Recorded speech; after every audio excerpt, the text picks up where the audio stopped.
Pues muy bien, como decía hace nada, tan solo un máximo un minuto, os daba la bienvenida a los que ya estabais, los que os vais incorporando también bienvenidos a este webinar de la red Faciam. Como habréis visto en la divulgación del evento, lo hemos preparado con el objetivo de reflexionar de cuál debe ser el rol de las entidades sociales en la provisión de vivienda social. Las entidades de la red FACIAM somos entidades que llevamos, yo diría, décadas dando respuesta a situaciones de sinhogarismo, y la fuerte crisis de la vivienda nos ha obligado, desde hace ya unos años, a modificar o incrementar nuestro rol en la respuesta a la crisis de la vivienda para colectivos vulnerables. Para reflexionar sobre esta realidad, hoy contamos con algunas personas que nos van a ayudar en esa reflexión. Una primera parte que la va a desarrollar Mijail Acosta, que es el director de la Fundación Mambré, una entidad ubicada en Barcelona con actividad en la provisión de vivienda social para otras entidades sociales. Y una segunda parte en la que vamos a contar con tres aportaciones de Fundación Sercade. Nos acompaña el director general, Xavier Parra. Vamos a contar con la Fundación EDE, que nos acompaña Gorka Ruiz. Y finalmente contaremos con Bicitegui, que nos acompaña Aitor y Piña. A ellos tres les vamos a interpelar a propósito de sus proyectos que han iniciado o que ya están en marcha de construcción de vivienda social o vivienda asequible, y les vamos a pedir detalle de su proyecto y sobre todo que nos compartan sus retos y aprendizajes en sus proyectos respectivos. Y por supuesto, entre una intervención y las tres que acabo de mencionar, abriremos un espacio de diálogo a través del chat para que todos aquellos que queráis podáis preguntar, reflexionar, en fin, pedir aclaraciones, etcétera. ¿De acuerdo? Pues vamos allá. Sin más dilación, paso la palabra a Mijail Acosta. Cuando quieras, Mijail, dispones de unos 30 minutos para tu presentación. Gracias. Sí, buenos días. ¿Veis bien la diapositiva? Sí, sí, perfecto. Adelante, adelante. Vale. Ah, venga, primero de todo, agradecer el tener la oportunidad de compartir y el espacio un poco de reflexionar todos juntos sobre el tema de la vivienda, ¿no? Bueno, y el contenido de la presentación. Bueno, se me ha pedido un poco explicar el modelo de la Fundación Mambré. Yo creo que siempre es interesante oír modelos, eso, porque a veces es espejo un poco de cosas proyectos que desde nuestras entidades también hemos desarrollado y poder comparar o contraste de cosas que, bueno, pues hemos hecho diferentes bueno, y a veces puede servir de inspiración también para nuevas actuaciones, ¿no? Después hablaré muy poquito, pero también del trabajo en red en el ámbito de Cataluña, cómo lo estamos organizando desde hace unos años y qué resultados nos está dando. Y después acabaría con bueno, compartir alguna reflexión sobre dificultades, qué retos tenemos y algunas oportunidades que podamos, bueno, que estamos nosotros desde nuestra entidad, pues observando, ¿no? Venga, pues vamos a ello. Espero que sea útil y haber escogido bien un poco los mensajes correctos. Eh, ¿Qué es Mambré? Bueno, Mambré nace en el año 2007 y esto me gusta explicarlo porque se reúnen cuatro entidades con una larga trayectoria, como decía ahora Salvador, en la atención a personas sin hogar. Mm, Concretamente, pues estáis viendo aquí los logos, ¿eh? San Juan de Dios Servicios Sociales, las Hijas de la Caridad, Fundació Arrels, que tienen mucha importancia también en personas de calle en Barcelona, y el Centro de Acogida SIS, una entidad más pequeña, pero también de personas sin hogar en la parte alta de la ciudad, ¿no? Y estas cuatro entidades se juntan y en un momento dado comparten lo que se están gastando en pensiones mensualmente para sacar personas que no pernocten en la calle. Y cuando ven el resultado, la suma final de ese gasto, dicen, bueno, quizá que hagamos algo diferente y un poco más eficaz, ¿no? Y ese algo diferente fue crear la Fundación Mambré. Y de hecho, el patronato de la Fundación Mambré pues tiene representación de estas cuatro entidades, ¿no? ¿Y cuál es la misión de Mambré? Pues proveer, captar, proveer y ceder vivienda para estas entidades, en principio, para proyectos de personas que están en situación de sin techo o sin hogar en el sentido también más amplio, ¿no? Ah, en definitiva, es una especie de inmobiliaria social, ¿vale? Ah, mm, Ahora os explicaré los diferentes programas, ¿eh? Pero al final conseguimos vivienda, la gestionamos y la ponemos a disposición para que las entidades sociales puedan poner personas a vivir y sobre todo, y eso es clave, hacer el seguimiento social dentro de estas viviendas, ¿no? Mm, Esto es 2007, han pasado, todavía no llegan a 20 años, pero unos cuantos años, y la fotografía de la memoria cerrada de 2024 es que actualmente estamos gestionando un parque de vivienda pues, de unas 415 viviendas, ¿no? Esto, no todas las viviendas, bueno, depende también del tipo de personas que se acogen, ahora os hablaré de programas, pero representa unas 930 plazas y al final se están atendiendo en este pequeño parque de viviendas, pues unas mil y pico personas anualmente, ¿no? Mm, Os decía que nacimos para proveer viviendas a estas cuatro entidades, pero a lo largo de los años sí que hemos ido colaborando con otras entidades sociales del territorio, ¿no? Ya actualmente, además de estas cuatro, pues hay unas veintitantas entidades con las cuales también trabajamos y colaboramos y proveemos vivienda, ¿vale? De hecho, funcionamos de una manera muy sencilla. Nosotros a principio de año recibimos peticiones de las entidades, peticiones de necesidades de programas que han de poner en marcha de todo tipo vinculados a la vivienda. Y por el otro lado, nosotros hemos desarrollado un equipo de captación que busca vivienda, luego os explico, disparamos a todo, ¿no? Y, y vamos casando, a medida que vamos encontrando oportunidades de vivienda, vamos viendo pues, según necesidades, porque cuando hay la petición de decir, mira, yo necesito una vivienda para housing first, por lo tanto, para una persona sola, o para una familia que la van a desnudar, o porque ponemos en marcha un programa de familias monoparentales, básicamente madres con hijos, etcétera, ¿no? Y en función de estas necesidades, nosotros vamos buscando y vamos casando las necesidades con esto, ¿no? ¿Qué programas tenemos? Y esto quizás sería de lo más interesante. Tenemos tres grupos de programas. El principal, que es nuestra razón de ser, que es el 60 y pico por ciento de nuestro parque, lo dedicamos a un programa que llamamos de cesión a entidades, ¿vale? ¿En qué consiste esto? Pues como os decía, nosotros captamos vivienda, buscamos vivienda, ah, la arreglamos si es necesario, hacemos puesta a punto, la limpiamos, en algunos casos se hace rehabilitación, luego también os hablaré de un proyecto específico de rehabilitación.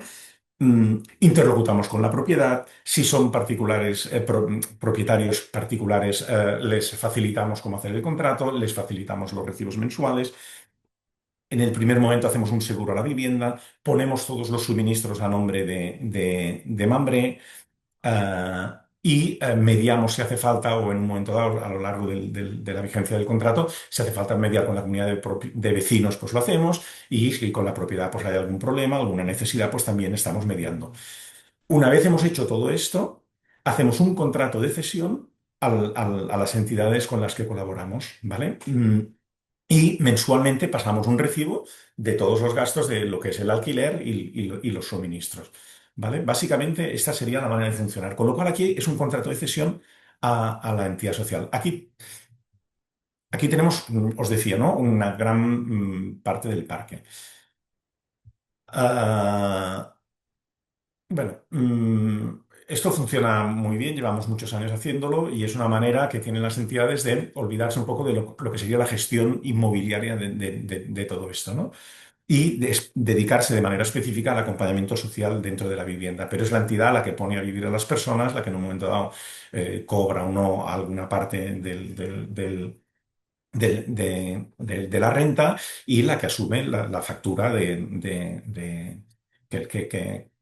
que hace Mambré, ¿no? Después tenemos otra gran línea que hemos ido desarrollando con los años con necesidades que han ido saliendo, que son proyectos en alianza, ¿vale?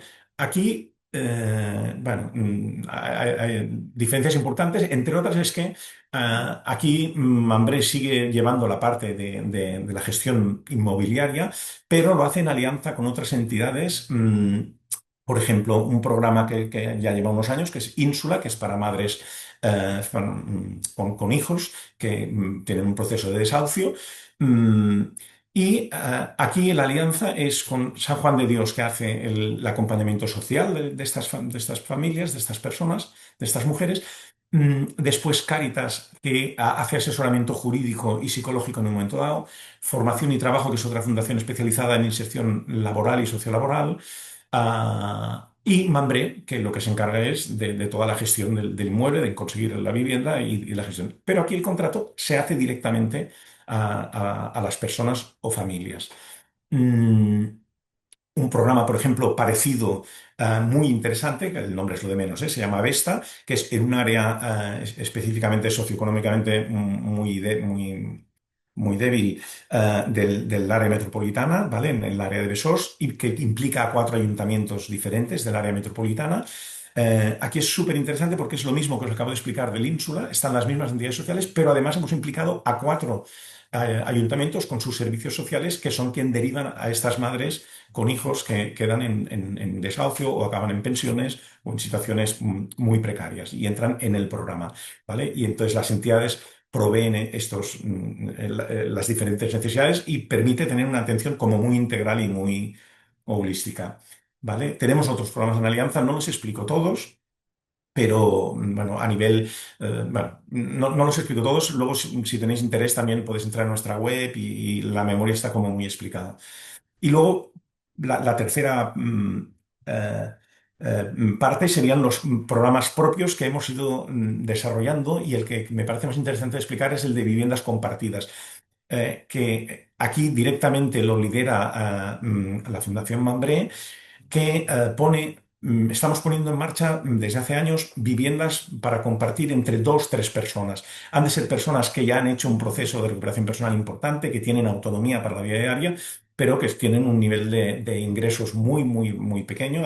Básicamente es pobreza económica, y son pisos con una vocación bastante más finalista, ¿vale? De la intervención social no es tan necesaria. Y al final, para salir de la exclusión social, simplemente es vencer la exclusión residencial. ¿Vale? Bueno, es un programa que no sería el modelo teórico que nos encantaría. Al final, todo el mundo tiene derecho a vivir en un piso propio, ¿no? Y nos gusta tener nuestro espacio. Pero dada la situación que tenemos, al menos en el área metropolitana de Barcelona, de falta de vivienda, de precios, de tal, es una solución que nos está funcionando y que mejora todo lo que es realquiler de habitaciones, donde ahí sí se dan condiciones muy indignas de los propietarios respecto a la gente que tienen en las habitaciones, regulando si pueden cocinar o no, si pueden ir al lavabo o no, si tienen hijos que no pueden llorar o te echo a la calle, etcétera, etcétera, ¿no? Y entonces, en estos pisos compartidos, de alguna manera, sí que mediamos para que las normas de convivencia y de funcionamiento, bueno, pues las pacten las personas que viven allá, ¿no? Bueno, esto sería a grandes trechos, los programas que desarrollamos, ¿eh? Después, si hay preguntas o queréis, podemos desarrollarlo más. Me parecía interesante hablaros de decir, muy bien, ¿y cómo captamos la vivienda Mambré, ¿no? Que es un poco nuestra misión. Pues mira, del actual parque de viviendas que tenemos, veis en la diapositiva, tenemos un 20% que fueron cedidas, y utilizo el pasado, por administraciones públicas, bolsas de vivienda que tienen o la Generalitat o el Ayuntamiento de Barcelona, básicamente.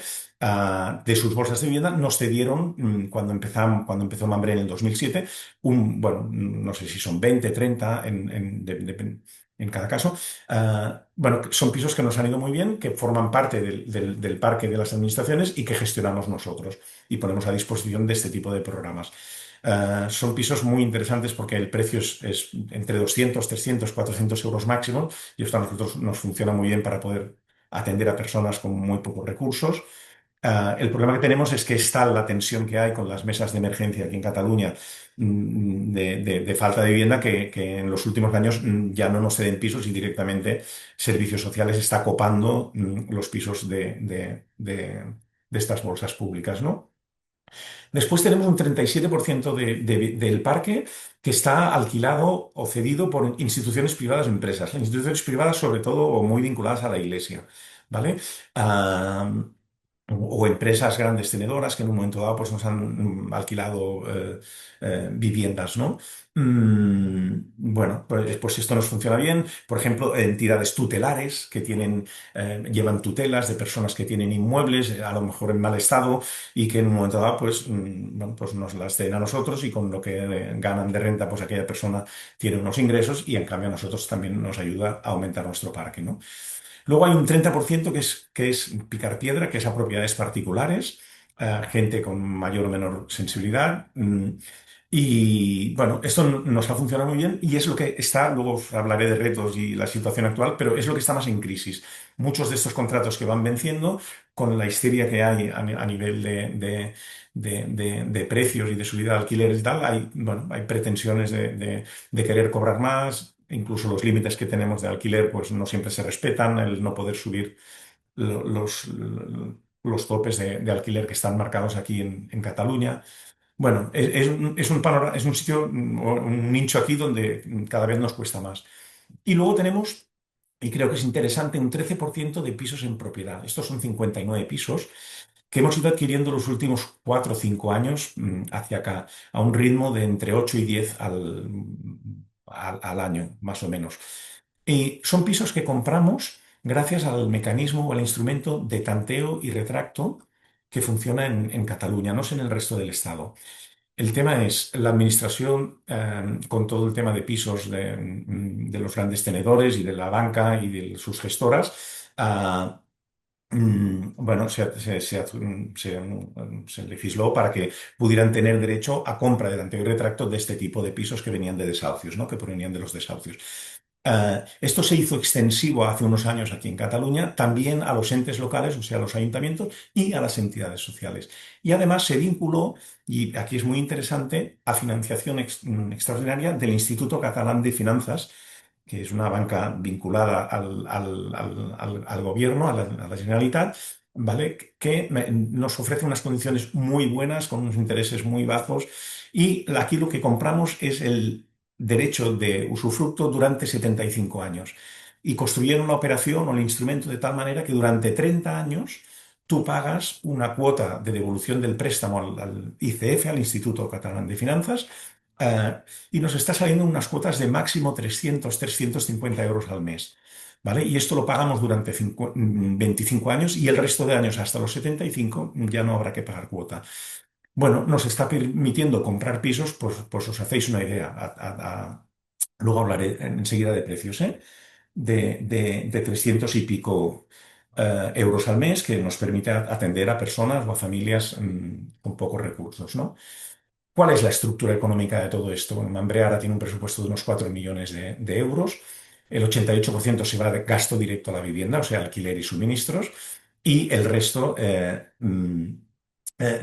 bueno, vendría o sea, sería todo lo que es la estructura propia de Mambre de captación, gestión y administración, ¿no? ¿Y cómo se paga esto? Pues un 68% lo pagan los residentes cuando el contrato es con ellos en los programas de alianza y los propios, que hacen aportaciones normalmente en función de sus ingresos, ¿vale?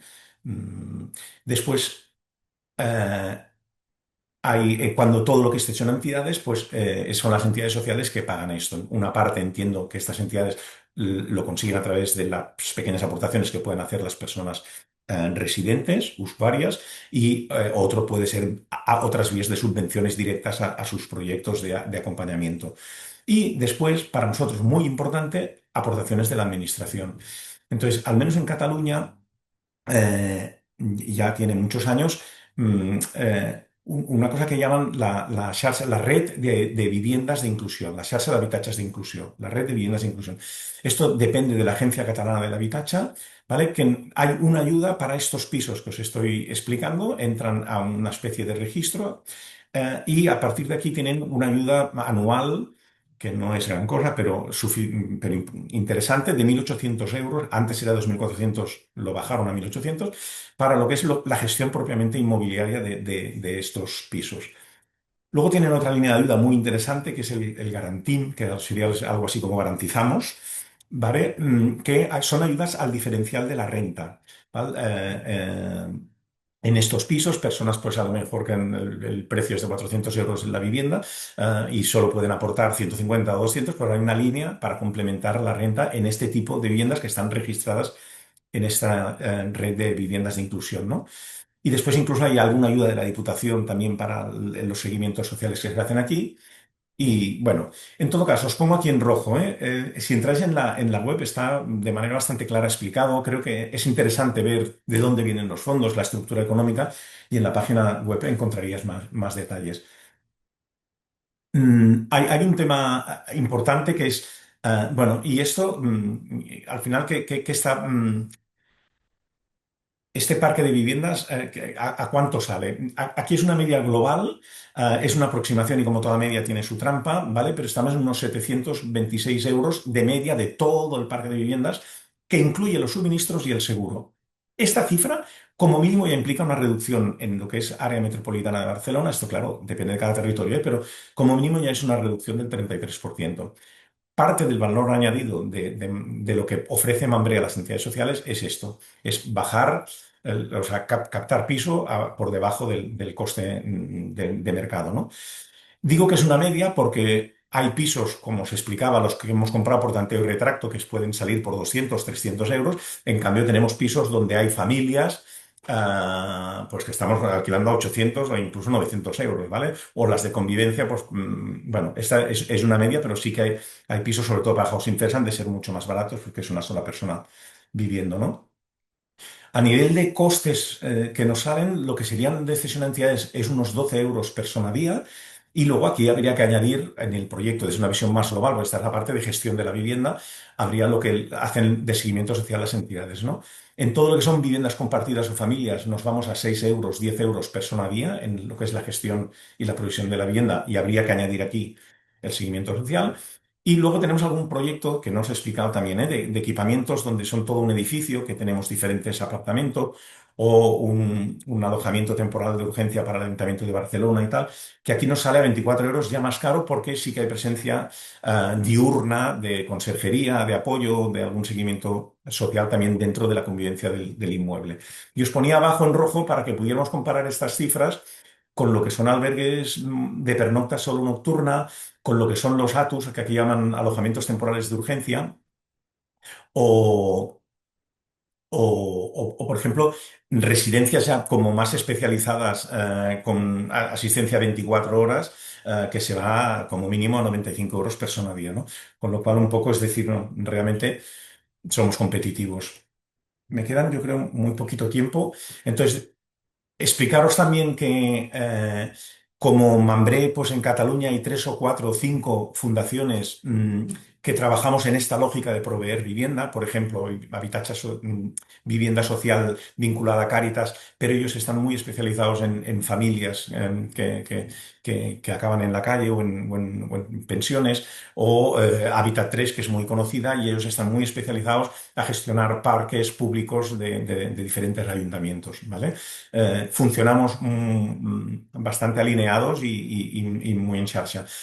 Y, por otro lado, tenemos una coordinadora de fundaciones sin ánimo de lucro que hacemos esto y nos juntamos con otra gran vertiente de fundaciones que son las fundaciones que se dedican a promover, a hacer promociones y construcciones de vivienda de protección oficial, ¿vale? Que es Cohabitac.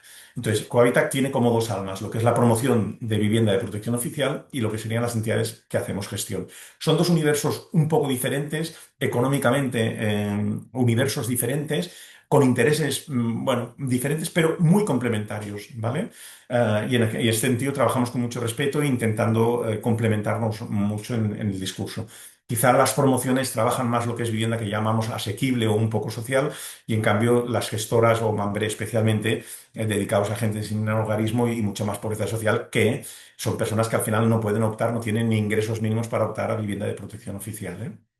Y luego dejaros el apunte, porque es una cosa como muy incipiente, que a nivel estatal se está impulsando desde Cohabitat, Provivienda y la Fundación Eguzquilore una asociación que se llama Vivas, que justo se está poniendo en marcha, lleva funcionando ya 2, 3 años a nivel informal y ahora se le va a dar forma jurídica y luego se va a ampliar a otros actores que quieran entrar para a nivel estatal un poco también aglutinar esfuerzos en este sentido, ¿vale? Y ya para acabar y me decís si me voy de tal, algunos flechazos de cosas, bueno, que nos planteamos o que vemos desde Mambré. Primero, es una obviedad de perogrullo, ¿eh? El panorama es crudísimo. ah, no perdamos mucho tiempo en diagnosis porque ya están hechas y además se coincide. Y como hemos llegado hasta aquí, hay jornadas y jornadas y jornadas de diagnosis, ¿vale? Hay políticas públicas, quizá a nivel estatal yo desconozco, quizá no en todo el territorio, pero sí en determinadas comunidades autónomas. Hay políticas de vivienda social que se han probado, que se han testado. Bueno, y lo que hay que hacer es escalar económicamente este tipo de políticas. Otro gran reflexión es que, sobre todo los que tenéis tanta tradición, ¿no?, de acompañamiento, como decía Salvador, ¿no? Tantos años acompañando procesos de sinhogarismo. mm, el tema es que nos ha cambiado el paradigma, porque lo que antes era un problema nuestro, que sabíamos que para salir de la exclusión social hacía falta tener vivienda, ahora es que la falta de vivienda está llevando a la exclusión social. Y entonces es un problema transversal. Entonces es la clase, poner la palabra que queráis, trabajadora, clase media, media baja, lo que queráis, pero toda esta gente está tensionando el mercado de la vivienda y para ellos ya es un problema. ¿Qué pasa con los nuestros? Pues que de alguna manera tenemos el riesgo de quedar diluidos, ¿no? ¿Qué incidencia hacemos desde Mambré, sobre todo desde Cohabitat, cuando nos juntamos con el resto de gestoras? Pues a dos niveles. Hemos de pedir que las políticas de vivienda tengan también programas sociales de políticas de vivienda, y nos ayuden a generar este tipo de parques, nos ayuden a gestionar este tipo de parques. Y por otro lado, en políticas sociales, aquí es la Consejería de Derechos Sociales e Inclusión, hemos de pedir que todo el seguimiento social que se hace en estas viviendas de inclusión también se financie y no vía subvención graciable anualmente y con todo el proceso, sino que se tomen en serio el soporte que damos las entidades, ¿no? Mejorar ese financiamiento. Y la incidencia, os decía, al final es decir, ostras, si miramos en el panorama europeo, hay políticas que se han testado, que se han probado, todas tienen pros y contras, pero ya está como muy definido tanto el diagnóstico como posibilidades de respuestas. Lo que hay que hacer es escalar a nivel económico y multiplicar las dotaciones de este tipo de políticas, ¿no? Y luego otra línea de incidencia es en el marco legal, que aquí no me puedo extender, pero se está trabajando mucho para decir, ostras, este tipo de entidades que gestionan estas promociones sin ánimo de lucro de vivienda de protección oficial o con lucro limitado, generemos algún tipo de estructura jurídica, las Housing Association. El modelo de Ámsterdam está funcionando muy bien y puede ser interesante que nos reflejemos en él y, bueno, dar un marco legal donde se facilite la promoción, la construcción a nivel fiscal, bueno, a este tipo de entidades. Otro gran reto, y ya estoy acabando, la gestión del parque y el mantenimiento. Estos parques están creciendo, Mambré, nosotros hemos crecido en los últimos años. Bueno, pues ya no solo el reto es crecer y poder dar respuesta a una necesidad que es enorme, sino mantenerlo y tener viviendas dignas, ¿no? Y esto también es un reto. Luego tenemos un instrumento que es el Fondo de Rehabilitación, que es muy interesante. Mm, ah, que estamos intentando ofrecer, tenemos un fondo con dinero que aportaron diferentes entidades sociales, y que nos permite ofrecer rehabilitaciones de inmuebles a personas que igual han heredado un inmueble, que no tienen cómo rehabilitarlo y ponerlo en el mercado. Pues nosotros les ofrecemos, damos un alquiler largo unos años, te lo rehabilitamos, haremos financiación de todo esto y poder recuperar vivienda a este nivel. Y ya está, y dar el dato este de que hemos de estar muy atentos al plan vivienda 2026-2030. Parece ser, hablábamos de dinero, ¿no? Que aquí va a haber dotaciones para construcción nueva, para rehabilitación, para programas. Bueno, hemos de estar atentos y puede ser una oportunidad.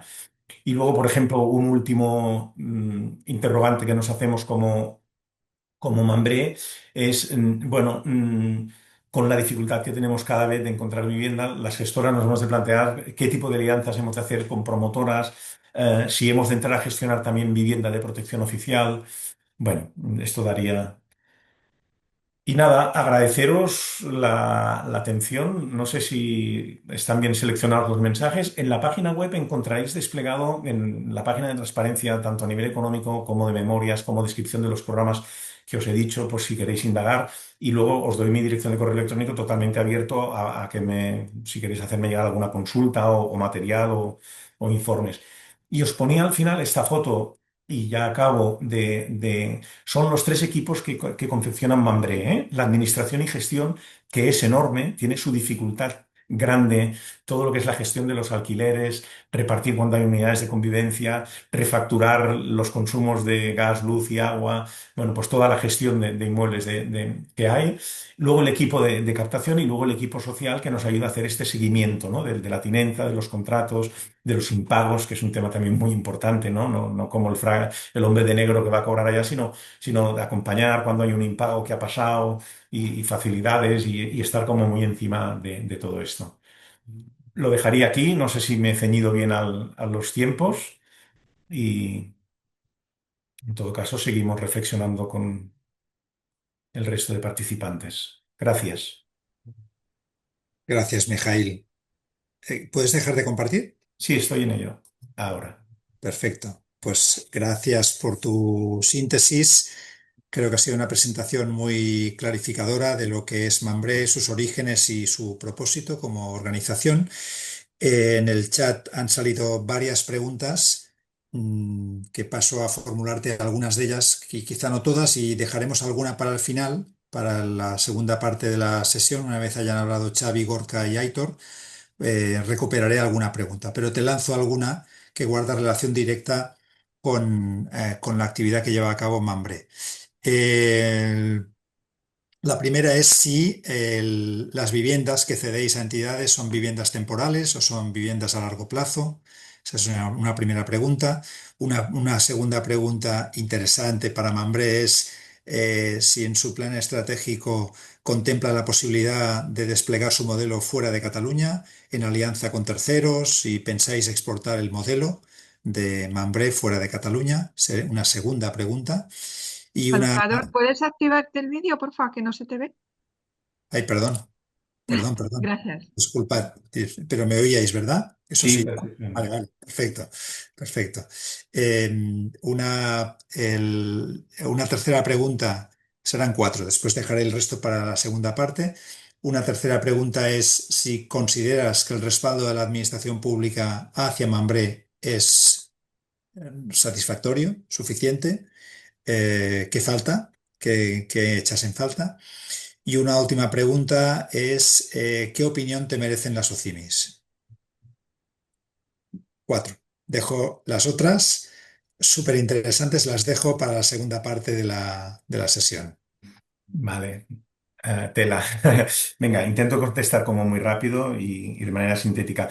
La duración de los contratos. Al final nos movemos en contratos LAU y la cesión a entidades no es contrato, pero sí que nosotros cuando hacemos un contrato de alquiler a un propietario particular, pues si es particular son 5 años, si es entidad jurídica son 7. Si entramos en el programa de rehabilitación, intentamos alargar el plazo con el propietario y decir, oye, vamos a invertir aquí como mínimo 10 años, que haya un retorno y jugamos un poco con todo esto.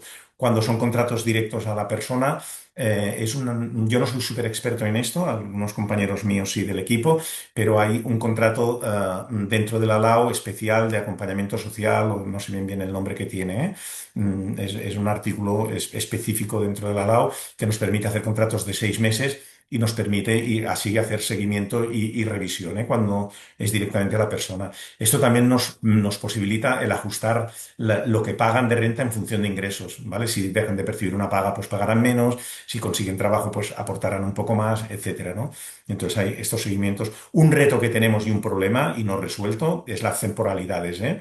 De cada vez nos cuesta más que las personas puedan salir de este tipo de programas y encontrar viviendas finalistas. Y entonces cada vez más este concepto de temporalidad dentro de la inclusión, bueno, pues es todo lo grande que sea necesario individualizado bueno, no queremos decir que proveemos vivienda definitiva, pero estas temporalidades ya lo sabéis de sobras, las entidades que acompañáis son procesos vitales muy largos, ¿no? o a veces crónicos o de por vida. El modelo fuera de Cataluña. Pues mira, nunca me han hecho esta pregunta y yo 9 meses colaborando o trabajando en la fundación.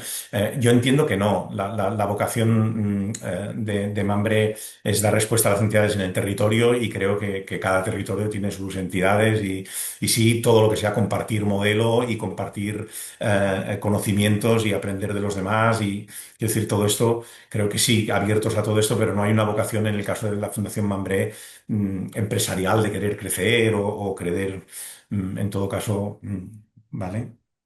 Ah, ¿Cómo es el apoyo de la administración? Bueno, y nos hemos acostumbrado al maltrato sistemático, ¿eh?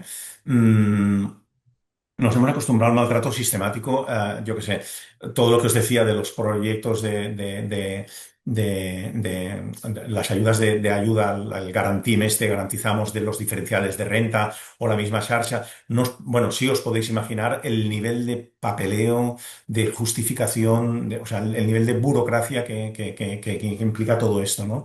Es muy grande. Luego la inestabilidad de la financiación, entonces, bueno, a veces un poco más cíclico, a veces salen subvenciones que son plurianuales y te dan un poco más de respiro, pero en general, bueno, como en el resto de áreas del ámbito social, es un problema no resuelto, cómo nos financiamos todo lo que sea subvenciones hasta que no llegas a conciertos, etcétera. Entonces, bueno, con la administración hemos de trabajar, nos hemos de entender, hay que aguantar ahí, hay que construir conjuntamente. Y también hay líneas en Cataluña, bueno, no sé, yo sí, por ejemplo, las líneas que he explicado están en el resto de comunidades autónomas o no. Bueno, a mí no me gusta o no nos gusta trabajar desde la queja y desde lo posibilista e ir de esto, pero sí que hemos de exigir o intentamos incidir en líneas más estables y más sólidas de colaboración y de financiación, ¿no? Y luego el tema de OFIMIS. Mira, no sé si contestarte directamente esta pregunta, pero en cambio hago una reflexión que escuchaba el otro día a Javier Burón, que es un especialista vasco que ahora está en la Comunidad de Navarra, creo, y que es súper interesante, pasó también por Barcelona y él sabe mucho de esto, y le escuchaba y decía, yo cuando escucho, ahora jornadas de vivienda hay por todos sitios, ¿vale? Constantemente, dice, cuando escucho a alguien que dice la solución del problema de la vivienda es, dice, dejo de escuchar. ¿Vale? Porque, y aquí creo que tenemos todos suficiente trayectoria, es un problema enorme, es un problema poliédrico, complejísimo y harán falta y hacen falta muchas cosas, ¿no? Y aquí han de intervenir muchos actores. Desde lo social, no somos la solución. ¿Podemos aportar? Sí, sobre todo en procesos vitales de personas concretas y somos una parte más y tenemos nuestro peso y ahora no he traído las cifras, de cuántas viviendas en global. Bueno, por ejemplo, en la Xarxa de Habitatges de Inclusión estamos cerca de las 4.000 viviendas, y unas ciento y pico entidades sociales de Cataluña que tienen pisos en esta red. Sí que es verdad que las gestoras tenemos más, ¿eh? Bueno, lo que vengo a decir de alguna manera, es que aquí eh, han de intervenir, se ha de construir vivienda social, se ha de recuperar vivienda, o sea, se han de hacer tantas cosas porque el problema es tan grande, se ha de hacer desde lo privado, se ha de hacer desde la colaboración público-privada, se ha de hacer desde las administraciones. Bueno. Mm, Hace falta aquí que hayan muchos actores aportando. Me quedaría aquí. Muy bien, Mijail. Te lanzo una última pregunta, sí que dejaré dos que más que preguntas son reflexiones. Y las dejo para el segundo bloque, pero esta es muy directa, que guarda relación con la actividad de Mambré, que es en relación a la actividad rehabilitadora, los programas de rehabilitación. Si lo hacéis con viviendas que habéis comprado, con viviendas que os han cedido, y si lo hacéis directamente o contáis con el apoyo de empresas promotoras o entidades promotoras. En definitiva, que nos cuentes un poquito más cómo funciona el Vale. programa de rehabilitación de Mambré. Mira, pues voy a poner nombres porque creo que es interesante. Esto nació hace no sé si 5 o 6 años, y que aportaron capital a San Juan de Dios, la Orden, a Cáritas y COP57, ¿vale? Que es una cooperativa, ¿vale? Ya la conocéis. Mm, eh, Hacían una aportación de dinero y con esto, a lo largo de los años, hemos conseguido, ahora vamos por 70 rehabilitaciones y le hemos dado 2 veces la vuelta al fondo. Eso significa que hemos ido rehabilitando y luego lo recuperamos en pactamos un alquiler con el propietario y durante un año, 2 años, vamos descontando lo que nos hemos gastado en la rehabilitación y recuperamos el fondo. Lo explico así sencillito, ¿eh?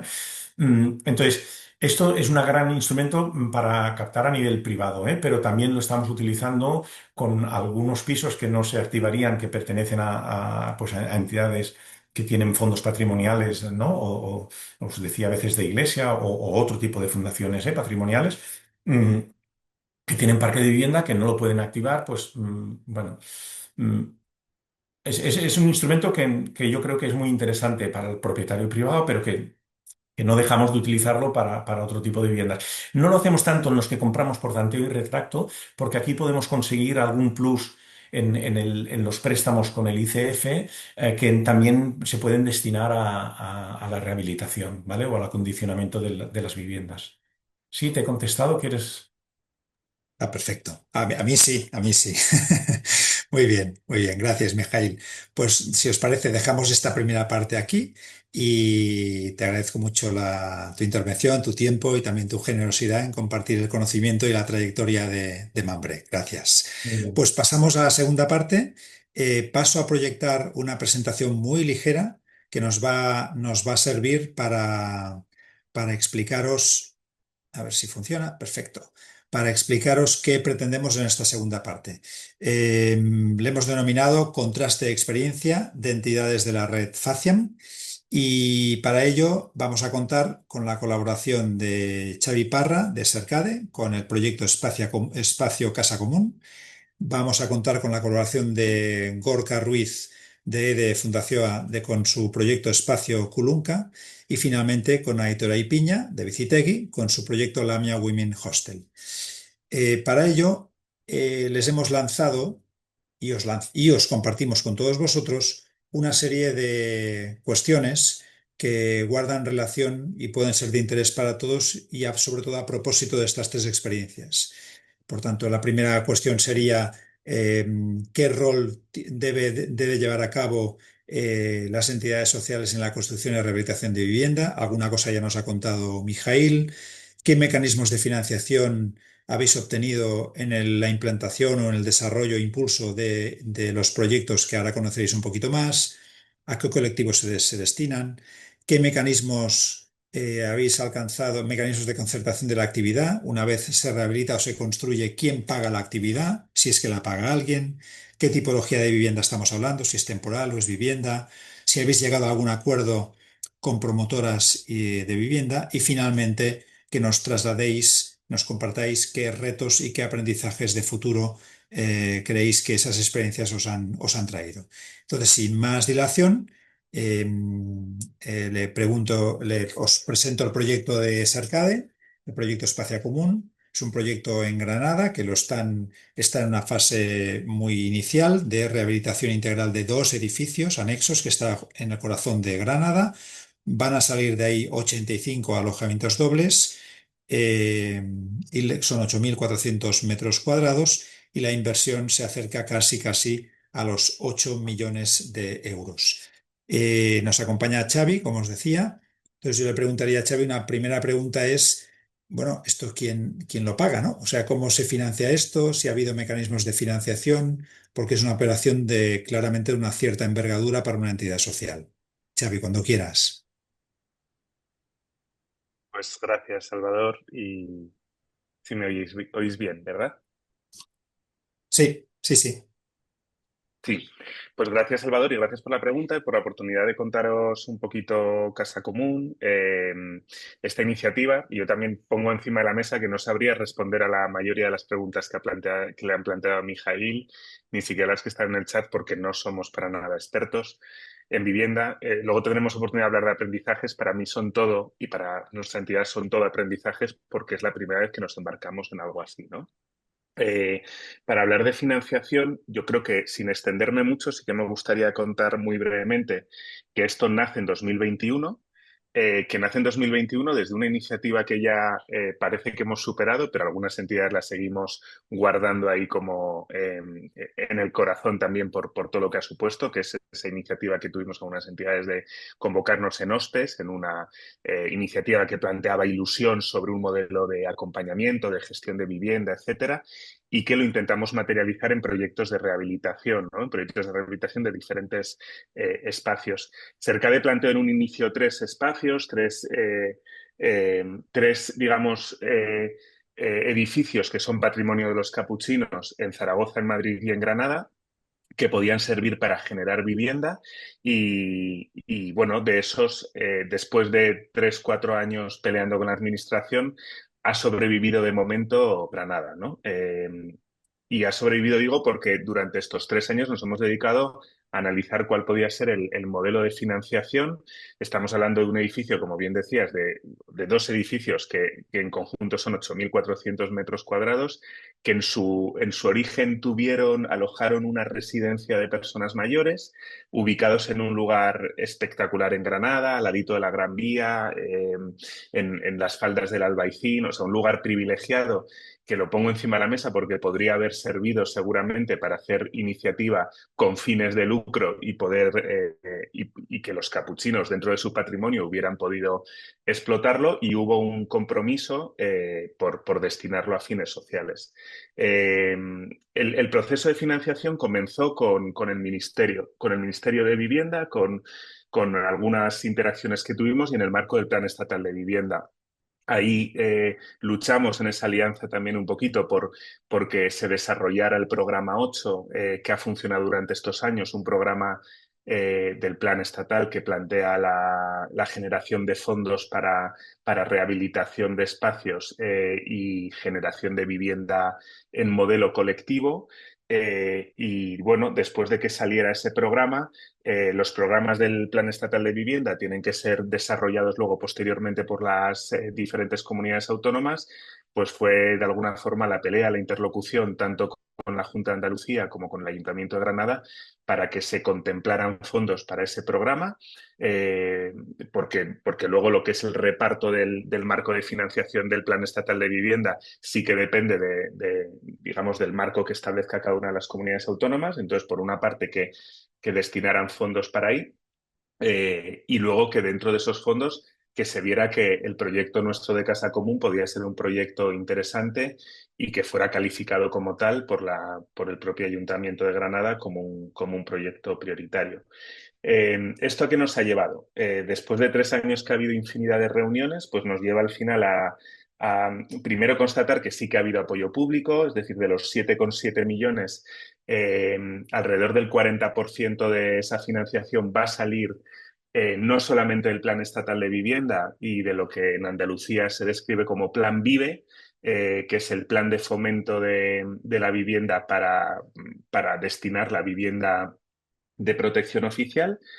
Es decir, ese 40%, en torno a 3 millones, van a salir de ese plan estatal y del apoyo de la Junta y del Ministerio, ¿no?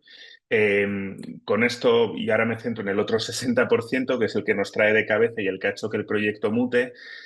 Bueno, sí hemos constatado que bueno, pues el plan estatal es un plan interesante para poder financiar inversiones de este tipo, pero es un plan que se queda absolutamente corto. El marco de financiación se establece en base a metros útiles, los metros útiles construidos frente a los construidos reales, pues ya supone una disminución importante. Luego establece una serie de reglas en función del tipo de alojamiento y del régimen en el que se va a alquilar, pues establece unos rangos también de precio, y eso ha hecho pues que al final de una inversión total de 7,7 millones solamente se financie públicamente un 40%.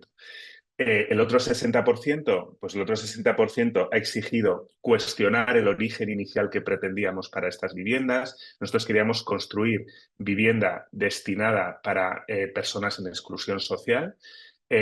Y no ha sido posible porque hemos tenido que involucrar un 60% de esta financiación de fondos privados, y por lo tanto ya con un análisis que tiene que ver de retorno de la inversión, con un análisis de garantía de ingresos posteriores y con un marco de financiación luego muy diverso que contempla también algunas iniciativas de negocios vinculados a ese lugar que tienen que revertir en retornar la inversión y que imposibilita que al final lo destinemos a perfiles, digamos, de tanta exclusión que es con quienes nosotros habitualmente trabajamos.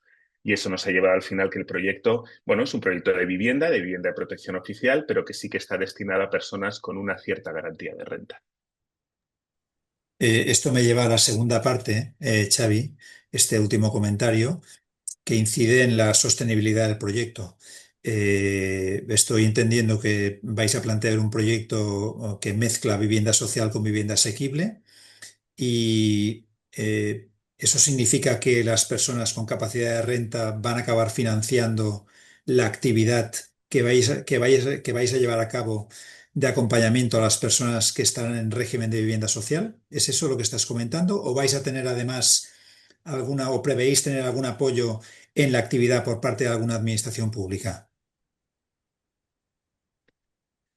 Pues el marco luego de financiación de sostenibilidad del proyecto se abre mucho y ha sido el quebradero de cabeza y el puzzle que hemos tenido, que estamos todavía componiendo, a pesar de que ya hemos empezado las obras, y quiero decir que esto es una realidad. Las empezamos el mes pasado y tenemos ahora 18 meses para ejecutarlas. Eh, Nosotros, o sea, Casa Común implica 85 alojamientos dobles, como bien pones ahí, pero además otros espacios colectivos que acompañan. Es un proyecto, digamos, co-living, de convivencia, que tiene muchos espacios comunes y hay una serie de espacios como un centro de participación activa, como espacios culturales, algunos espacios abiertos a la colaboración, al coworking también con otras entidades. Y por lo tanto es un espacio que hemos planteado también que se abra a otras iniciativas. Entonces, cuál es el marco de sostenibilidad? Primero, como bien decía, los perfiles a los que va a estar destinado están pautados por lo que plantea la política pública en torno a las viviendas de protección oficial. Es decir, ahí se establecen unos rangos de precios de alquiler de la vivienda, van a ser alojamientos en alquiler de protección oficial y por lo tanto tenemos tasados cuáles son los alquileres y está también pautado cuáles son los perfiles de las personas que van a acceder a ellos y tienen que ser perfiles con garantías de ingresos. Es verdad que tienen que ser unos ingresos que no pueden estar por encima de un cierto nivel, que están en torno. Esto es complejo porque hay alojamientos en régimen especial y en régimen general, algunos para ingresos más altos y más bajos, pero en general no pueden, los ingresos de una persona van a tener que rondar en torno a los 10.000, 12.000 euros anuales, ¿no? Cosa que ya, para quienes trabajamos con personas sin hogar, sabemos que eso está fuera absolutamente de este mundo, ¿no? Pero bueno, son viviendas de alguna forma que son asequibles porque la tasa de renta pues, se establece también en base a esos ingresos, ¿no? Y no pueden superar el 30%, etcétera. Entonces, hay una parte de la sostenibilidad futura y del retorno de la inversión que tiene que ver con que sí, que estos 85 alojamientos van a generar ingresos. Además, hemos hecho una negociación creo que bastante importante para que el resto de la financiación salga de créditos bancarios y ha habido un trabajo también con ICO y con instituciones financieras para conseguir créditos a largo plazo con un interés muy bajo y que nos permitan además asociar esto a un plan de inversión. Claro, estoy hablando todo de una congregación y de una entidad que ha tenido la posibilidad y que desde ese privilegio tiene la posibilidad de invertir un dinero también por decisión y hacer que haya un plan de inversiones de financiación que también entra por ahí, ¿no? Hay otra parte, digamos, de esa inversión que retorna a través de esos créditos a largo plazo y de inversiones, ¿no? Hay luego otra tercera y es que hemos conseguido que los espacios comunitarios no sean de acceso exclusivo a las personas residentes, a las 170 personas residentes, sino que tanto centro de participación activa como los espacios comunitarios van a poder ser accesibles a servicios para la sociedad granadina y en la que se impliquen instituciones y administraciones exteriores y, por lo tanto, se consigan también rentas por el uso, digamos, por el uso de esos espacios y de los servicios que vamos a proveer y para que se implique también administraciones públicas. Es decir, va a haber una realidad de contratos de prestación de servicios en esos espacios y demás, ¿no? Y por último, óptimo hemos destinado un espacio que teníamos en los bajos, que esto ya queda fuera de todo esto, pero que es para optimizar el espacio y utilizar como el alquiler de trasteros y demás, que va a ser eso sí, un negocio con fines de lucro, pero con el fin de revertirlo también en la sostenibilidad del proyecto, ¿no? Digamos bueno, que es un pequeño jaleo. Y los pongo así para mostrar bueno, pues que la política pública de vivienda sí existe y hay un plan estatal interesante, muy interesante, pero que es absolutamente insuficiente. Perfecto, perfecto. Gracias, Xavi. Como he dicho antes, cualquier pregunta, por favor, del proyecto de Sercade o de las reflexiones que nos acaba de compartir Xavi, pues lo podéis comentar por el chat y después lo retomamos, ¿de acuerdo? Pasamos a la segunda experiencia de Fundación EDE con el proyecto Espacio Culunca, que es un proyecto de rehabilitación de una antigua residencia que ha permitido la construcción de 28 alojamientos dotacionales. La financiación por parte del gobierno vasco asciende a 50.000 euros por apartamento. Nos acompaña Gorka Ruiz y a Gorka yo le preguntaría una primera pregunta es, además de dar más detalles del proyecto, todos los que tú quieras compartir, que nos cuentes, por favor, el colectivo destinatario de este espacio Culunca. Está por ahí Gorka, ¿verdad? Sí, Sí, buenos días. muy buenas. Bueno, buenos días y también agradecer la invitación. Después de escucharle a Xavi, también me retrotraía un poco a aquellos años de OSPES y bueno, también los años de la pandemia, porque ahí coincidimos en el tiempo, ¿no? En el tiempo y en el espacio, varias organizaciones con esta inquietud. También un poco echando la vista atrás, bueno, este edificio de que le llamamos ahora, es un edificio que construyeron las apostólicas, las damas apostólicas, allá por los años 50 para promover su obra, ¿no? De atención a personas bueno, pues, de necesidad. Nosotros como Fundación EDE pasamos a ser inquilinos de este edificio allá por el 88. Era aquí es nuestra sede social y convivíamos aquí con comunidades apostólicas, había un restaurante, un comedor social y una residencia, también con Cáritas, con la Fundación Gisakia. Bueno, por aquí han pasado diferentes proyectos y bueno, las damas apostólicas se van poco a poco retirando de Bilbao y bueno, empezando a tener una relación con ellas, pues ya de otro estilo, no tanto como inquilinos, sino de apoyo en ese proceso.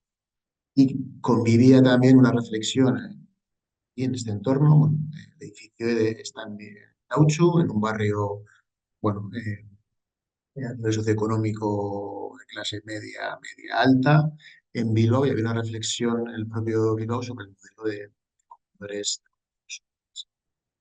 Y todo esto coincidió también con la época de la pandemia. Y en esa época, bueno, pues la organización toma la decisión, gracias a una posibilidad que ofrecen las apostólicas, de comprar el edificio. Bueno, comento todo esto porque bueno, en ese momento de compra del edificio también empezamos a reflexionar sobre los posibles. Y hablamos de espacio Culunca porque Culunca forma parte, es una pieza dentro de otras del edificio. Yendo a tema de la financiación, el marco de vivienda aquí en el País Vasco, pues, hay una directora de vivienda y existe pues, un decreto de ayudas para fomentar el alquiler asequible y ayudas a la rehabilitación, siempre y cuando, y a la construcción, siempre y cuando esta rehabilitación esté orientada al alquiler social, eh, en vivienda temporal o en vivienda de carácter permanente. Pues estos 50.000 euros que aparecen aquí tienen que ver con la categoría de alojamiento dotacional en formato de alquiler social para vivienda de carácter temporal.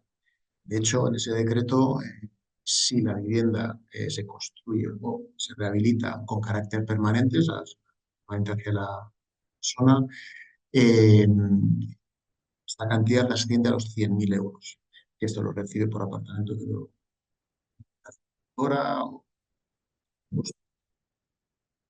Bueno, decía que los alojamientos dotacionales forman parte de un conjunto porque conviven, ¿no? Es una pieza del edificio y el que se transforma la antigua residencia social, se transforman en viviendas, en apartamentos de uso privativo.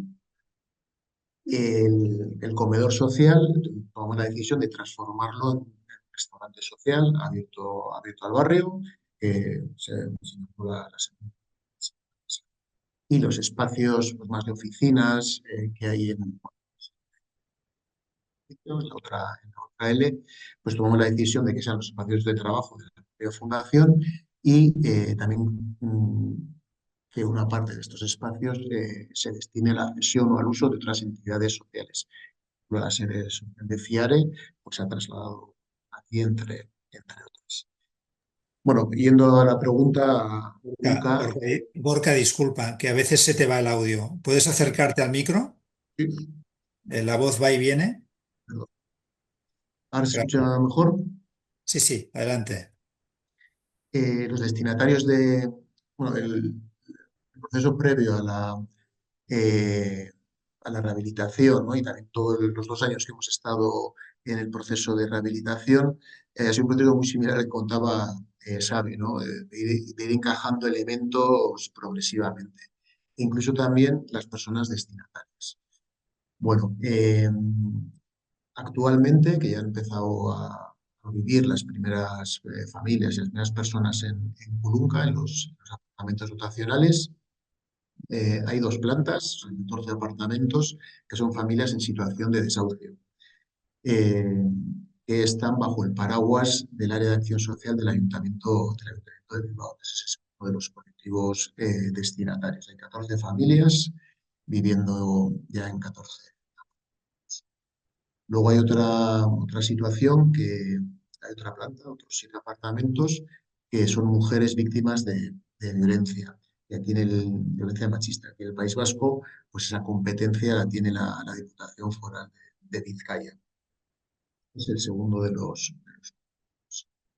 y hay un tercero, un tercer colectivo, una cuarta planta, que estamos todavía en proceso de conversaciones, están todavía sin tramitar, pero están disponibles. Estamos en conversaciones con Gobierno Vasco para bueno, pues incorporar situaciones de sinhogarismo para personas jóvenes sin referentes familiares y con especial atención a situaciones de diversidad funcional, de discapacidad, de que alguno de los apartamentos pues, tiene un grado de adaptación bastante alto y permite atender o dar cobijo a estos colectivos. Serían esos, familia, mujer y personas.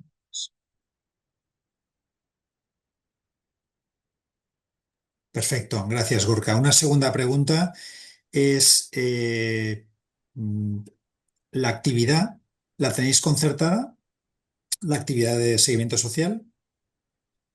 Sí, sí. O sea, hay varias modalidades porque como son situaciones y colectivos distintos y las administraciones que están por detrás de algunos de los programas de atención, pues también son distintas.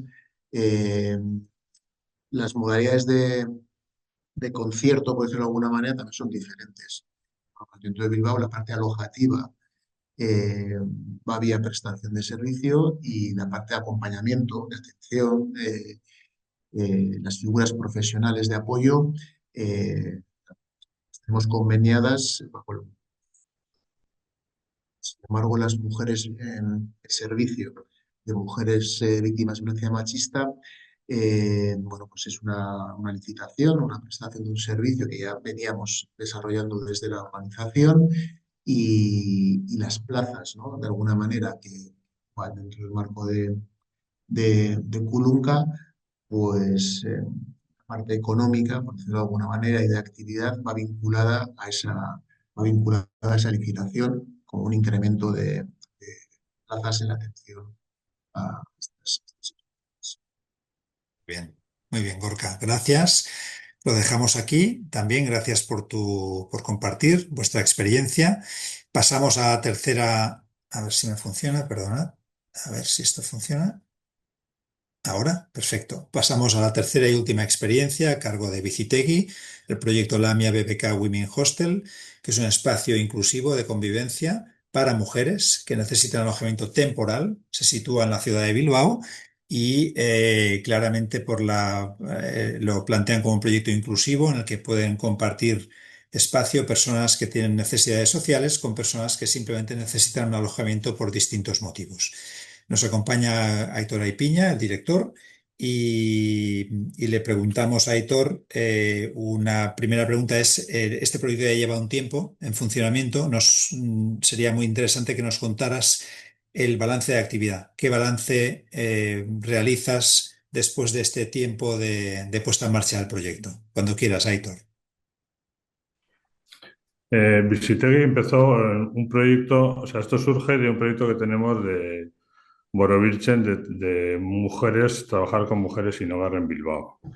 Un proyecto que empezamos pensando, porque en los recuentos y todo había como pocas mujeres, y luego se ha visto que había pues un número importante de mujeres jóvenes, recién llegadas, y bueno, pues y unos servicios muy masculinizados de personas sin hogar. Entonces, lo que hicimos fue una apuesta importante por generar una alternativa de alojamiento inclusivo, ¿no? Es decir, un recurso que nos pueda permitir en un momento dado un recurso colectivo en el que puedan entrar un grupo importante de mujeres y que tengan una experiencia. Un poco lo que teníamos en mente era hacer que muchos procesos migratorios no se conviertan en procesos de exclusión.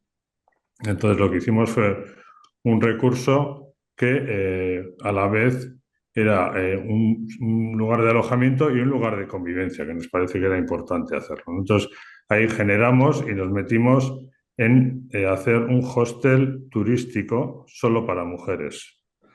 Estas dos cosas han sido realmente una complicación en la tramitación, en las ayudas y en todo, ¿no? Porque nos hemos metido por un camino no nuevo, una ruta no andada previamente, y nos hemos encontrado pues con bastantes obstáculos. Obstáculos a la financiación, porque no estamos en financiación de vivienda, y obstáculos incluso administrativos, ¿no? Porque desde la parte de turismo del gobierno vasco, pues no se aceptaba que fuese social, no se aceptaba que fuese solo.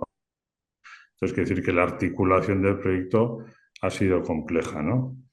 A nivel de financiación que se ha comentado antes, el local está cedido por la Fundación BBK, Fundación Bancaria de lo que eran las cajas de ahorros vizcaínas de antes, y nos dieron una subvención que cubre más o menos un tercio del proyecto. El resto hemos tenido que ir a financiaciones, pues de alguna orden religiosa amiga, como los capuchinos o las mercedarias. Pues nos ha ido financiando vía préstamo alguna parte, y sobre todo ha sido una apuesta muy importante, digamos, tirando de los ahorros de Vizitegui. No hemos tenido que tirar de nuestros ahorros para convertir esta antigua guardería pues en un hostel. Un hostel que tiene 64 plazas y que, como he dicho, queremos que sea un lugar de convivencia y de inclusión, en el cual hay un tercio de plazas reservadas a mujeres, pues mujeres sin hogar, mujeres migrantes que acaban de llegar, que no tienen otro sitio donde ir, y luego 2/3 a personas turistas. Abrimos el 1 de abril de este año. La experiencia está siendo muy positiva. Y pues hemos llenado bastante en verano, pues un poco en los canales habituales de turismo, y luego evidentemente pues en los canales sociales. Esto lo hemos articulado un poco cara a la viabilidad económica, lo hemos articulado a través de una sociedad limitada, diferente de la Asociación Vizitegui.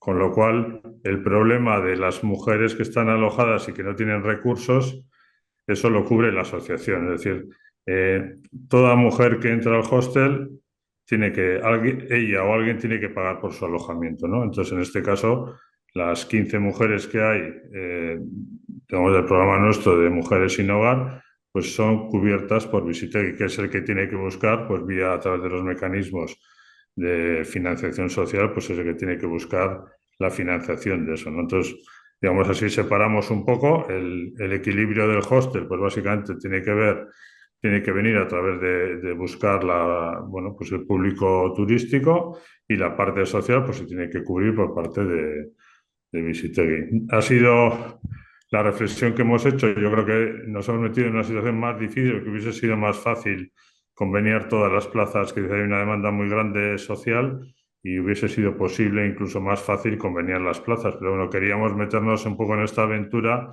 de generar algo diferente, un alojamiento temporal, un alojamiento inclusivo, un espacio solo para mujeres también, que entendemos que es importante. Es decir, no somos partidarios, evidentemente, de la segregación, pero hay mujeres y situaciones en las cuales un espacio un poco exclusivo de mujeres pues también les viene bien en cuanto a tranquilidad y en cuanto a generar dinámicas en las que, bueno, la presencia de varones a veces pues es más dominante, ¿no? Entonces, ese es un poco el planteamiento del proyecto que empezamos, y que desde luego pues estamos muy satisfechos. Hemos tenido que pasar, es un proyecto que nos ha costado 5 años de gestación, porque entonces nos pilló la pandemia, la BBK también tuvo que aclararse cómo nos quería hacer el local, los permisos administrativos nos han llevado casi un año por esto de que si era discriminatorio o no era discriminatorio el que sea solo para mujeres. Es el primer recurso para mujeres, por lo menos en Euskadi, seguro, no sé si en el Estado.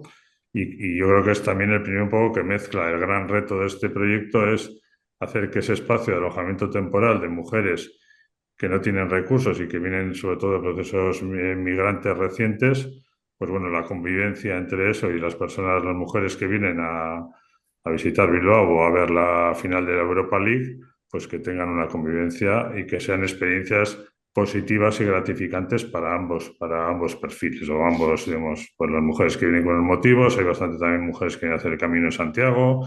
Bueno, pues tenemos diferentes cuestiones y bueno, pues yo creo que estamos ahí afinando el mix de convivencia, y luego por otra parte pues hay que afinar el mix de rentabilidad, porque evidentemente nos hemos metido en un negocio pues del que digamos no conocíamos mucho, ¿no? Entonces, bueno, pues la experiencia muy positiva, pero bueno, está por hacerse. Llevamos esos 6 meses y bueno, quería haberos enseñado un poco el local, porque yo creo que es un local, hemos optado por un local de calidad. O sea, yo creo que hemos invertido bastante en que es un local que tiene muchos espacios comunes para facilitar la convivencia, un nivel determinado. O sea, no es un hostel social. O sea, yo creo que hostel turísticos en Bilbao como estos, pues yo creo que igual no hay ninguno de ese nivel determinados y todo, ¿no?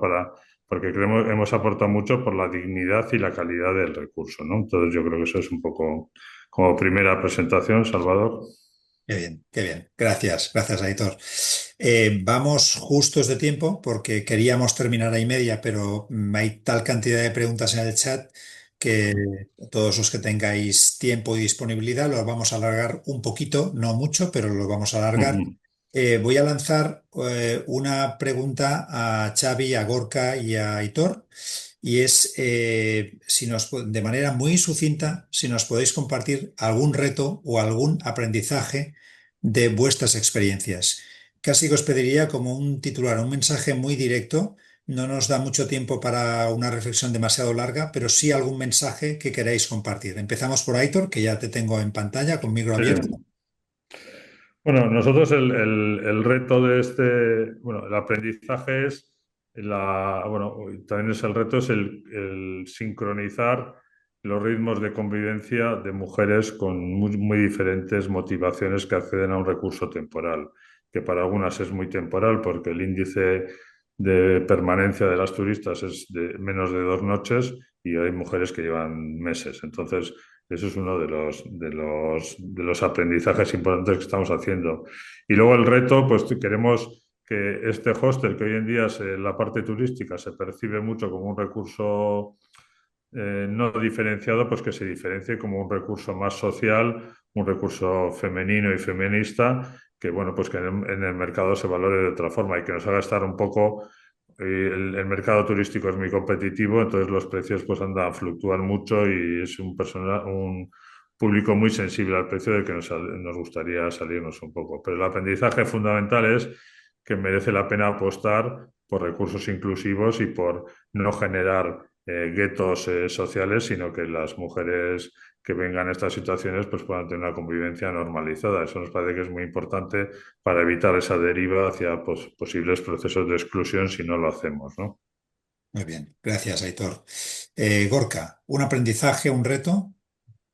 Bueno, pues retos, mira, uno interno y otro externo. El interno, la convivencia entre las diferentes partes del edificio y también ser capaces de orientar, lo que vemos aquí, el ecosistema de apoyos, cómo orientar la mirada hacia los procesos de incorporación social de las personas que están en las viviendas, en los apartamentos, justo desde una mirada de apoyos y de respeto a los procesos en los que están y se encuentran, huyendo de quizá modelos asistencialistas, ¿no? Venimos también aquí en la de también llevar albergues, los colectivos, pues bueno, este reto lo tenemos ahí.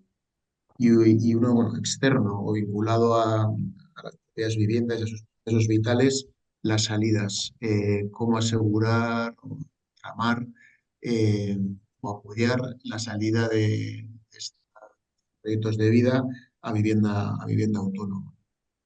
Muy bien. Y finalmente, Xavi, un aprendizaje, un reto que quieras compartir. Pues sí, muy rápidamente. Yo creo que los dos son retos de aprendizajes.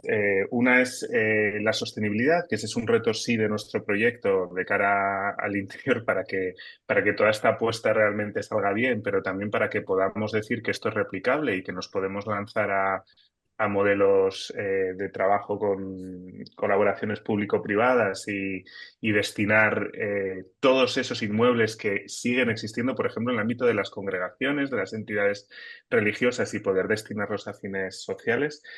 Y yo creo que el reto más importante, el aprendizaje que hemos tenido es que la política de vivienda social me voy a permitir decir que es inexistente si no se da desde unos parámetros de muchísimo más apoyo económico que nos ayude, por ejemplo, a las entidades privadas, a las entidades sociales, a lanzarnos a eso, ¿no? Estamos todavía en un trecho muy grande y esto se lo escuché algún alto cargo del ministerio decirlo también públicamente en otras jornadas, es que hay que dar pasos. Yo espero que el Plan Estatal de Vivienda nuevo traiga otros planes de inversión, porque si no, va a ser muy difícil decir que la erradicación del sinhogarismo viene de la política de vivienda. Tendrá que ser de otra, pero no de esta. Gracias. Mensaje directo. Perfecto. Muy bien, pues vamos a la última parte. Tenemos bastantes preguntas, bastantes. Una primera pregunta voy a ir lanzando de tres en tres y sí que os pediré una cierta concreción en la respuesta. Una primera pregunta para Mijail, que quedó pendiente de su intervención, y es que si nos puedes dar más detalles sobre el decreto ley 1/2015 de medidas extraordinarias y urgentes para la movilización de viviendas provenientes de procesos de ejecución hipotecaria. Y esto tiene que ver si esto lo guarda relación con la política que tenéis de adquisición de viviendas. Esta es una primera pregunta. Una segunda y tercera, que estas dos son para Xavi.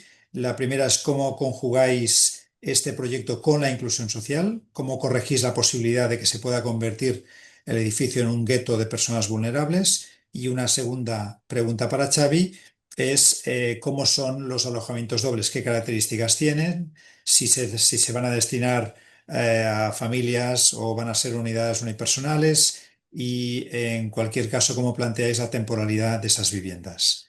Este sería un primer bloque, por tanto, una para Mijail y dos para Xavi. Venga, pues yo muy explícito. El decreto Llei 1/2015 de 24 de marzo es el que establece en el ámbito de la autonomía de Cataluña que los pisos provenientes de adquisiciones de ejecución hipotecaria, ¿vale? Los pisos también adquiridos a través de subastas administrativas o pisos en zonas tensionadas, que en Cataluña han sido muchas, son los que quedan sujetos se han de notificar y quedan sujetos a un registro de para tanteo y retracto, que al principio era para la Generalitat de Cataluña y que después se hizo extensivo. Luego hay otro decreto de 17 de 2019 que hace extensivo esto, como explicaba, me parece, en la exposición, tanto a los ayuntamientos, entes locales, como a las entidades sociales. Este es el marco un poco normativo que nos ha permitido, al menos en la Comunidad de Cataluña, no sé si existen otras, el comprar y adquirir pisos por tanteo y retracto. ¿Vale? Cabe decir que es un proceso muy desgastante, ¿eh? Porque si antes hablaba de que para las subvenciones hay mucha burocracia, mucho papeleo, mucha justificación, mucho control. Para todo este proceso de poder cerrar una compra de un piso de antiguo retracto, también hace falta cantidades ingentes de documentación y luego hay un cierto maltrato de los grandes tenedores, ¿eh? En todo el proceso de demostración, yo que sé, de blanqueo de capitales, te van pidiendo papeles, etcétera, ¿no? Aparte de que hay todo un universo también muy perverso está la entidad bancaria que tiene una gestora, la gestora tiene una promotora, luego la promotora lo subcontrata a otra promotora. Bueno, y entonces conseguir cerrar todo el expediente para comprar por tanto de retracto es un desgaste importante. Pero, como se explicaba antes, la renta que nos sale en este tipo de pisos cuando los adquirimos nos permite coger personas de pobreza económica importante también, ¿no? Muy bien, gracias, gracias, Mijail. Xavi, Pues trato de contestar rápido a las dos, aunque son complejas, sobre todo la primera. El tema de la inclusión social, tengo que decir que era una preocupación mayor al comienzo de este proyecto cuando pensábamos en perfiles de exclusión social mucho más fuerte, ¿no? Ahí sí que nos planteábamos, oye, ¿cómo meter dentro de Granada, en una zona además de rentas muy altas, un espacio muy grande con personas en situación de exclusión social? Pero esa no es la realidad que tenemos ahora. Entonces, lo que sí que teníamos era un plan de compatibilizar muchos perfiles, que no todo fuera destinado a eso, sino que, bueno, en estos momentos, o sea, estamos hablando de vivienda de protección oficial en régimen de alquiler y, por lo tanto, quiero decir, hay iniciativas de vivienda de protección oficial que no tienen ningún plan de inclusión social o de acompañamiento asociado, sino que son simples viviendas de protección oficial. Ya está, hay un precio tasado y una duración de los alquileres. En nuestro caso, sí que estamos negociando con el Ayuntamiento de Granada que, por ser una entidad social, sí que veamos perfiles en los que se puede hacer un trabajo de acompañamiento, ¿no? Que siempre va a ser un acompañamiento también opcional, que no está vinculado con la vivienda. Y lo que estamos tasando también es en precios. Es decir, va a ser complicado especificar mucho, pero nosotros hemos establecido que en torno al 20% de los ingresos de la persona puedan ser destinados al alquiler y luego hay un 10% más para no superar nunca más del 30% de los ingresos que está asociado a servicios asociados a la vivienda, que esos son ya más opcionales en torno a lavandería, limpieza, etcétera, y también a cuestiones que tienen que ver con acompañamiento social o con el acompañamiento más técnico en necesidades específicas, ¿no? Pero ya digo que no requiere un proyecto de inclusión social porque son personas con garantía de ingresos y personas que de alguna forma tienen ingresos limitados, pero que no tienen esto. El segundo punto, los alojamientos son de en torno a 30 metros cuadrados, todos tienen baño, zona de dormitorio y una zona de convivencia privativa, cocina, comedor, salón. Y luego hay espacios a disposición de todas estas personas que ya son comunitarios, lavanderías, comedores también, a pesar de que tienen comedores, digamos, una zona privativa, comedores que son más convivenciales, salas de usos múltiples, etcétera. Y toda la temporalidad de los alquileres está muy tasado por lo público. Todos los alquileres se establecen en base al IPREM, al Indicador Público de Rentas de Efectos Múltiples. Se establecen ya desde la convocatoria cuando licitamos, cuando nos fuimos a ella, se establece cómo se tienen que tasar y año a año se va revisando ese IPREM y se ligan los alquileres a esto. Y las temporalidades son, en función de que sea régimen general o régimen especial de mayor protección, pues alquileres de 10 a 15 años. O sea que en principio son viviendas a muy, muy, muy largo plazo. perfecto, perfecto, gracias, gracias, Xavi. Una pregunta para Gorka. ¿Cuál es la forma de acceso a la vivienda de las mujeres víctimas de violencia de género? Y si se aceptan personas de otras comunidades autónomas. En principio, o sea, no hay un mecanismo de derivación directa o de acceso directo. Las personas, las mujeres en este caso, vienen derivadas de los servicios de atención a víctimas. Sí es verdad que la gestión un poco de todos los apartamentos, los programas que están conveniados con instituciones, las derivaciones son a través de estos programas, de los equipos de atención. Y si hay algunas plazas que gestionamos directamente a través bien de la red de entidades sociales o de gestión propia. Pero en principio, ya que nos paga con todos los recursos, no tenemos aquí una acción directa para recibir a personas. Ujú. Gracias. Pregunta para Aitor. ¿Cuál es el tiempo de estancia máximo para las mujeres en situación de sin hogar en el hostel? Y si hay un equipo interdisciplinar o multidisciplinar que las acompañe.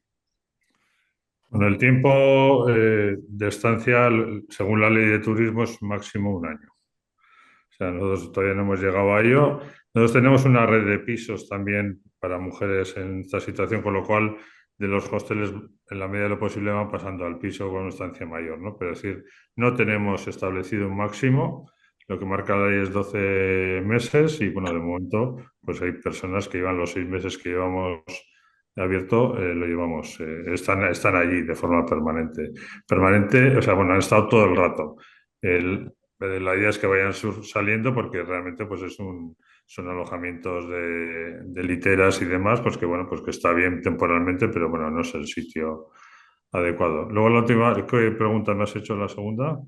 Ah, el acompañamiento. Bueno, nosotros el hostel como tal, como he dicho, es una cosa separada que, por ejemplo, todas las mujeres que están dentro de nuestro programa Borobilchen, que es de mujeres sin hogar, pues se acompañan desde el centro. O sea, el hostel como tal no tiene. El hostel como tal solo tiene servicios de alojamiento. Hemos puesto al frente del hostel una mujer, María Michelena, que es la que gestionaba el albergue de personas sin hogar de Bilbao. Es decir, una persona muy acostumbrada a gestionar diferentes perfiles, pero digamos, está más en la persona que en el perfil, porque algo que nos dijo también taxativamente Turismo de Gobierno Vasco es que no podía haber perfiles sociales en un recurso turístico. Entonces, los perfiles son externos, o sea, vienen y hacemos asambleas, se hacen reuniones, y luego si hemos hecho un equipo interno, pues que sepa gestionar bien esas diferencias.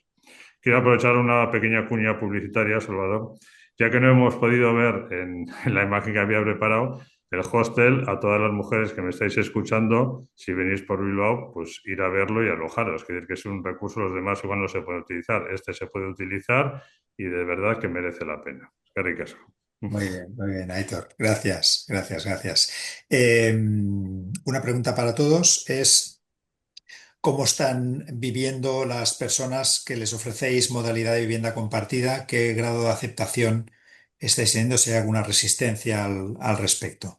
Eh, Quizá yo diría, pues, en fin, si quieres, Mijail, tú ya has dicho alguna cosa al respecto, ¿no? Que está funcionando bien, pero si quieres añadir alguna reflexión. Y cualquiera de los tres, Xavi, Gorka o Aitor, si queréis añadir algún apunte sobre esta cuestión, pues adelante, también de manera breve, por favor. Sí, yo ya que estoy un poco en el... No sé si estamos viendo que la convivencia de forma un poco prolongada en espacios compartidos, pero encima son habitaciones compartidas múltiples, pues es algo que hay que gestionar, porque al final pues se llega a niveles de cierta saturación. Nosotros tenemos muchos pisos compartidos, pero es muy diferente compartir una habitación que compartir una habitación múltiple.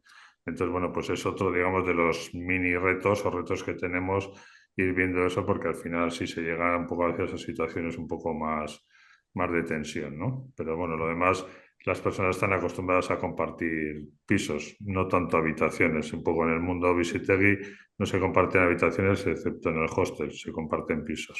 Está bien, está bien. No sé si Gorka o Xavi queréis añadir algo al respecto y en todo caso, sí, adelante, Gorka. Si nosotros aquí en Colunga el uso es privativo, o sea, cada persona o familia vive en un apartamento. Es una apuesta que hemos hecho. Sí hemos hecho la consulta para ver si se puede hacer, ¿no? Un uso compartido, pero en principio siempre que podamos entendemos que los proyectos vitales, el uso privado del espacio, el apartamento completo, pues es lo...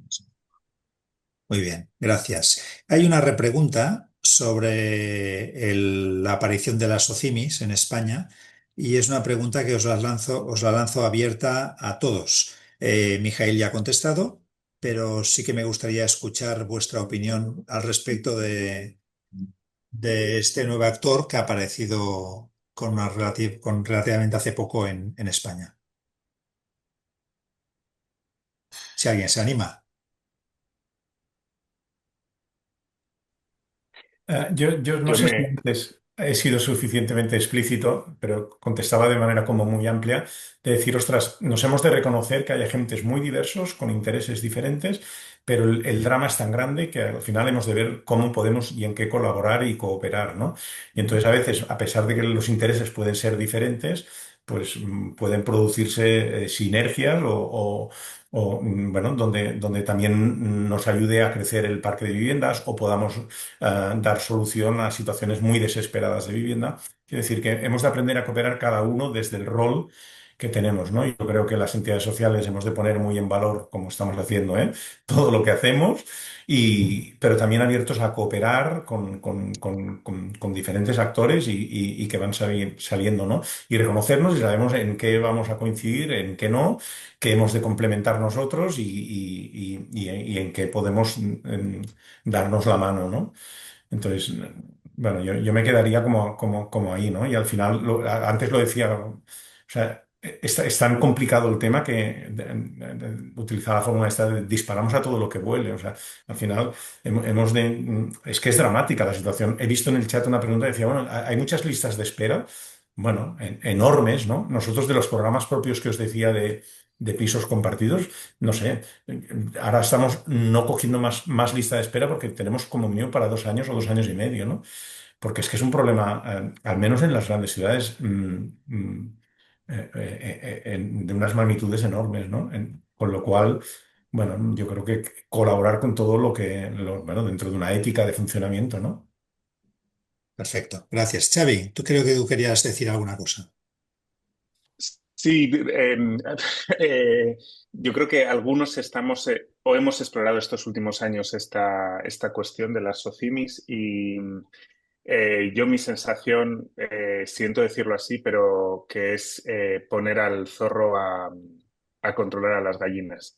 Me parece que meter la lógica la lógica de la economía en el ámbito de la vivienda es muy, muy, muy, muy peligroso, muy peligroso. Creo que no existe normativa que esté pautando claramente la labor de estas sociedades y que lo esté pautando para generar lo que al final tenemos que creo que demandar desde el tercer sector, que es el derecho a la vivienda. Y muy rápidamente quería simplemente hacer publicidad de un libro que no es mío ni nadie, pero que creo que es muy interesante, que es de una persona también cercana, Casas, que lo ha sacado José Manuel López, porque creo que es un libro interesante que salió hace poquito, que habla justamente sobre esto, ¿no? O sea, surgen nuevos modelos y surgen nuevas sociedades y nuevos tenedores de vivienda cuando lo que pasa en España es que desde el año 68 no ha habido una política pública de vivienda social. Desde el año 68, que estamos hablando de tiempos del franquismo, ¿no? Es curioso y que nos lleva al final a lo que decía Mijail, que tenemos, o sea, que el panorama no hay una solución única y evidentemente hay que abrirse a otras soluciones. Creo que hay sociedades y hay entidades que están trayendo también cuestionamientos de la eficacia del tercer sector que son interesantes escuchar, pero cuidado con aliarnos con zorros. Yo quería hacer solo un comentario, Salvador. Nosotros, aparte del hostel, bueno, nosotros acabamos de crear una fundación junto a Peñascal Cooperativa, a gastar varias entidades de Euskadi, después de haber contrastado con Mambré y demás. O sea, bueno, una fundación de ese estilo, ¿no? Es una fundación para atacar de forma colectiva el tema de la vivienda, ¿no? Poder hacer fuerza. Muy dirigido a captación de donantes privados e institucionales. Y ahí sí que nos estamos encontrando que el modelo, y por poner el nombre claro, tu techo, con el marketing tan fuerte que nos está distrayendo muchísimo inversores tipo Fundación BBK y demás, que les parece que es el modelo, lo que ha dicho antes Mijail, ¿no? La solución. No hay solución, pero desde luego hay un efecto ya perverso que nosotros estamos viendo muchos inversores privados que dicen querer entrar en vivienda, pues a mí les parece que el único modelo es ese. Entonces, bueno, nos está costando tratar de convencer de que hay otras formas, pues siguiendo un poco los modelos que hemos visto en Mambré, que para nosotros siempre ha sido una referencia desde hace años, pues otra forma de invertir en vivienda social, pues que no sea de esa manera, ¿no? Muy bien, muy bien. Gracias, Aitor. ¿Hay alguna pregunta más en el chat? Entonces, lo que os planteo, por favor, una pregunta dirigida directamente a Sercade y a EDE. Como tenéis los contactos de ambas fundaciones, si no os importa, os dirigís directamente a Xavi y a Gorka y podéis seguir el diálogo. Lo digo porque es que son E41, ya estamos fuera de tiempo y veo que Xavi ya va contestando, con lo cual, perfecto, podemos hacerlo así para ser un poquito más ágiles. Cerramos ya la sesión. Yo me animo a plantear una idea que la voy a intentar desarrollar un poquito más y se la voy a plantear a la junta directiva de Faciam, que igual sería interesante darle una mayor visibilidad a este tipo de experiencias porque son muy conocidas en entornos sociales y en los entornos de la red Faciam, pero conviene también un poquito alzar la voz y aunar mensajes.